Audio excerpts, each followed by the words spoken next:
Municipality పరిధిలో residential కింద approval తీసుకొని కమర్షియల్ బిజినెస్లు నిర్వహిస్తూ అలాగే ప్రైవేట్ ఆసుపత్రులు నిర్వహిస్తున్న వారిపై చర్యలు తీసుకోవాలని చెప్పి బహుజన్ యువసేన బీవైఎస్ ఆధ్వర్యంలో స్థానిక కమిషనర్ గారికి ఫిర్యాదు చేయడం జరిగింది। ఈ సందర్భంగా మదనపల్లి మున్సిపాలిటీలో 75 బిల్డింగ్స్ అన్నీ కూడా వాటికి రెసిడెన్షియల్ పర్పస్ కింద అప్రూవల్ తీసుకొని వాటిని కమర్షియల్ పర్పస్కి రెంట్కి ఇవ్వడం కానీ అలాగే వాటిల్లోనే ప్రైవేట్ హాస్పిటల్ నిర్వహిస్తున్న వారిపై చర్యలు తీసుకోవాలని చెప్పి ఈరోజు కమిషనర్ గారికి మేము ఫిర్యాదు చేయడం జరిగింది। ఇలా రెసిడెన్షియల్ పర్పస్ కింద పర్మిషన్ తీసుకొని కమర్షియల్ పర్పస్ కింద నిర్వహించడం వల్ల ముఖ్యంగా మదనపల్లిలో 2 సమస్యలు తలెత్తుతున్నాయి। మొదటిగా ఏమంటున్నారో వారి వల్ల మదనపల్లి మున్సిపాలిటీ ఆదాయం సంవత్సరానికి కోట్ల రూపాయల నష్టం కలుగుతుంది। అలాగే ఆదాయం నష్టం కలగడంతో మదనపల్లి నియోజకవర్గ అభివృద్ధి కూడా జరగడంలో కూడా నష్టం జరుగుతుందని చెప్పి ఈ సందర్భంగా తెలియజేస్తున్నాం। మరీ ముఖ్యంగా కమర్షియల్ పర్పస్కి అయితే రెసిడెన్షియల్ పర్పస్కి అయితే నియమ నిబంధనలు వేరుగా ఉంటాయి। ఉదాహరణకి కమర్షియల్ పర్పస్ కోసం ఎక్కడైనా బిల్డింగ్లు మనం కడుతుంటే వాటికి స్పెసిఫైడ్ పార్కింగ్ స్పేస్ అయితే ఉండాలని చెప్పి నియమ నిబంధనలో ఉంటుంది।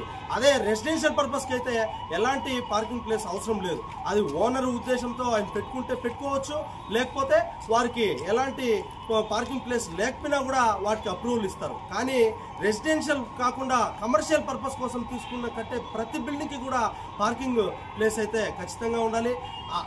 ఈ రోజు మీరు గమనిస్తే మదనపల్లిలో ఎక్కడ కూడా ఏ కమర్షియల్ పర్పస్ బిల్డింగ్లు ఉన్నా కూడా వాటికి వేటికి కూడా పార్కింగ్ పర్పస్ హాస్పిటల్స్కి అయితే పార్కింగ్ ప్లేసులతో పాటు ఫైర్ సేఫ్టీ మెజర్స్ కూడా ఉండాల్సిన అవసరం ఎంతగానో ఉంది। కానీ మనం గమనిస్తే మదనపల్లిలో చాలా చోట్ల చాలా ప్రైవేట్ హాస్పిటల్కి ఎక్కడ కూడా పార్కింగ్ ప్లేసులు ఉండవు। పార్కింగ్ ప్లేస్ ఉండకపోవడంతో ఆ బండ్లన్నీ కూడా ప్రజలు రోడ్లో పార్కింగ్ చేయడం వల్ల తీవ్ర ట్రాఫిక్ అంతరాయం మదనపల్లిలో ఈ రోజు కలుగుతుంది కూడా మీరు గమనిస్తున్నారు।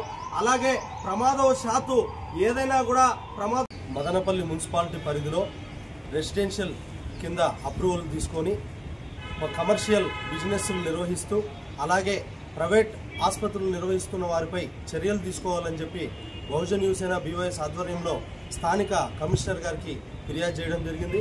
ఈ సందర్భంగా మదనపల్లి మున్సిపాలిటీలో 75 బిల్డింగ్స్ అన్నీ కూడా వాటికి రెసిడెన్షియల్ పర్పస్ కింద అప్రూవల్ తీసుకొని వాటిని కమర్షియల్ పర్పస్కి రెంట్కి ఇవ్వడం కానీ అలాగే వాటిల్లోనే ప్రైవేట్ హాస్పిటల్ నిర్వహిస్తున్న వారిపై చర్యలు తీసుకోవాలని చెప్పి ఈరోజు కమిషనర్ గారికి మేము ఫిర్యాదు చేయడం జరిగింది।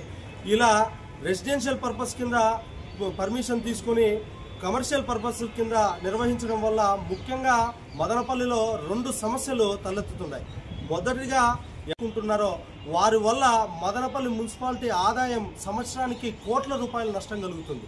అలాగే ఆదాయం నష్టం కలగడంతో మదనపల్లి నియోజకవర్గ అభివృద్ధి కూడా జరగడంలో కూడా నష్టం జరుగుతుందని చెప్పి ఈ సందర్భంగా తెలియజేస్తున్నాం। మరీ ముఖ్యంగా కమర్షియల్ పర్పస్కి అయితే రెసిడెన్షియల్ పర్పస్కి అయితే నియమ నిబంధనలు వేరుగా ఉంటాయి। ఉదాహరణకి కమర్షియల్ పర్పస్ కోసం ఎక్కడైనా బిల్డింగ్లు మనం కడుతుంటే వాటికి స్పెసిఫైడ్ పార్కింగ్ స్పేస్ అయితే ఉండాలని చెప్పి నియమ నిబంధనలో ఉంటుంది। అదే రెసిడెన్షియల్ పర్పస్కి అయితే ఎలాంటి పార్కింగ్ ప్లేస్ అవసరం లేదు। అది ఓనర్ ఉద్దేశంతో ఆయన పెట్టుకుంటే పెట్టుకోవచ్చు, లేకపోతే వారికి ఎలాంటి పార్కింగ్ ప్లేస్ లేకపోయినా కూడా వాటికి అప్రూవల్ ఇస్తారు। కానీ రెసిడెన్షియల్ కాకుండా కమర్షియల్ పర్పస్ కోసం తీసుకున్న కట్టే ప్రతి బిల్డింగ్కి కూడా పార్కింగ్ ప్లేస్ అయితే ఖచ్చితంగా ఉండాలి।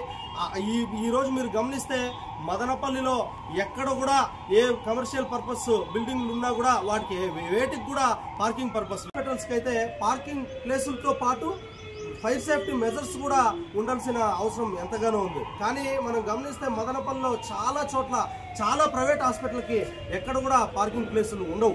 పార్కింగ్ ప్లేస్ ఉండకపోవడంతో ఆ బండ్లన్నీ కూడా ప్రజలు రోడ్లో పార్కింగ్ చేయడం వల్ల తీవ్ర ట్రాఫిక్ అంతరాయం మదనపల్లిలో ఈ రోజు కలుగుతుంది కూడా మీరు గమనిస్తున్నారు। అలాగే ప్రమాదవశాత్తు ఏదైనా కూడా